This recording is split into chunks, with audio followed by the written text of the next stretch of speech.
Another week and another massive amount of news to pack in to our busy schedule. Yeah, a lot of news to pack into the schedule. So we have, I'll just get straight into it. So Jon Favreau tweeted out the full main cast of The Lion King. Are you looking forward to this new Lion King? It's done in the same way as The Jungle Book from last year.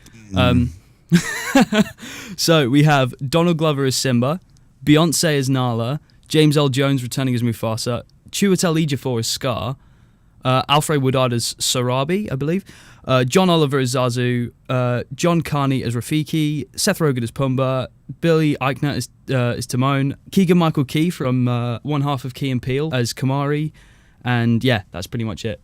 Right. That's a good cast. It is a good cast. I just wonder, is there any need for it?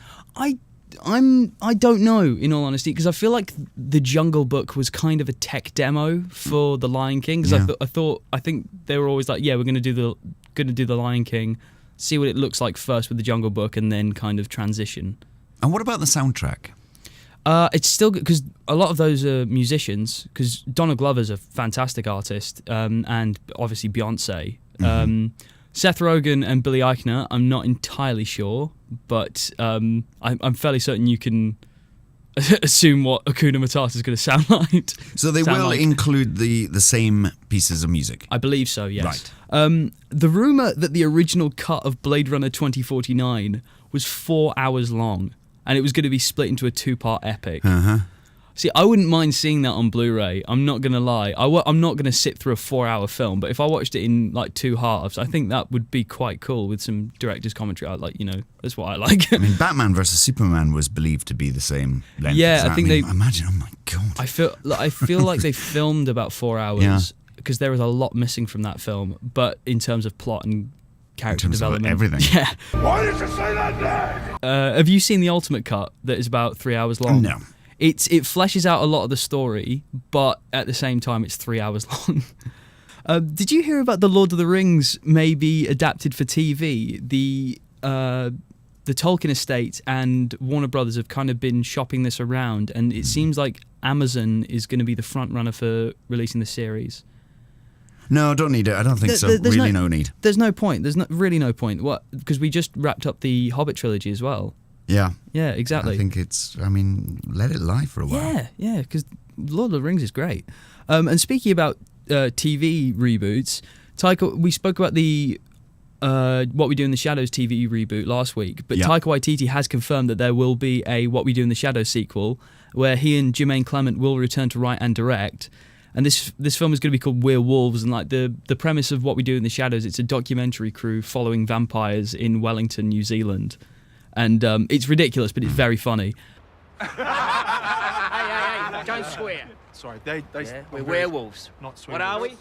Werewolves, not swearwolves. No, it's It's a very offensive word to call people. well, unless you're talking about a bundle of sticks. Chase this bundle of sticks. Werewolves?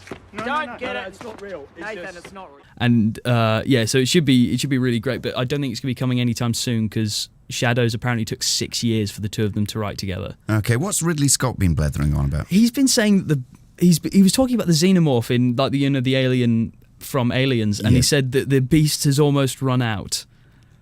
Does that mean he's had enough of it, or has the audience had enough of it? I think he's talking about that they've done too much with it, but I don't think that's necessarily true. I think that he's done too much with it. Okay. Yeah. Fair point. Yep. And also following Zachary Levi's superb casting as Shazam last week, which I blathered on about, Mark Strong is apparently being eyed for the villain Dr. Sivana. I don't know who that character is, but Mark Strong's a great actor. Okay, remind me what Mark Strong's been in. He was the villain in Sherlock Holmes. Yes. He was Merlin in Kingsman. Okay. And yeah, okay. Yeah. My dad was in a film with Mark Strong, actually. Your dad was? My dad was, yeah. Really? Yeah, he was in a film called... he was like an extra. He was in a film called Bomber that came out about nearly 20 years ago. Because I was about 1, and they left me with my grandparents, and then they went off and filmed an extra role, because my dad used to be in the army, and they were in an officer's mess, and they're playing mess rugby, and he nearly threw Andrew Lincoln over a rock who'd just had Andrew Lincoln who'd just had back surgery. I was in a film with Christopher Eccleston and Kate Winslet. Really? Yes. Oh, that's really good. That was way back in 1990 something. Quentin Tarantino. Yeah, he's finished his 9th script, and this is the one that's going to be about the Manson family murders. Oh, yes. And so this is like the first one that's really been about a real life event. Like, I know Inglorious, I'll just call it Inglorious, was based in the Second World War, but that was sort of fictionalized war, wasn't it? Yes. But at the same time, this is like I don't know where he's going to go with this, but it's reported that Tarantino has approached Leo DiCaprio, Margot Robbie, Brad Pitt, and Jennifer Lawrence. Quite mainstream then. Yeah, quite mainstream, but he's obviously going to have Sam Jackson and all that. But I think he'll do well, because did you like The Hateful Eight? Did you see it? No.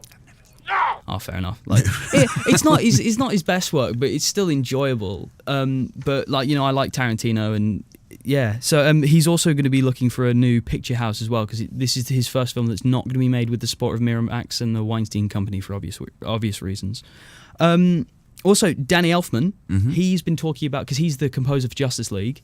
He spoke a couple of months ago about how he's going to include like a sort of dark version of the original John Williams Superman score. But he's also confirmed that he's included his original Batman score from Batman 1989 in Justice League. Right. Okay. Which is awesome. Now do the theme to the People's Court.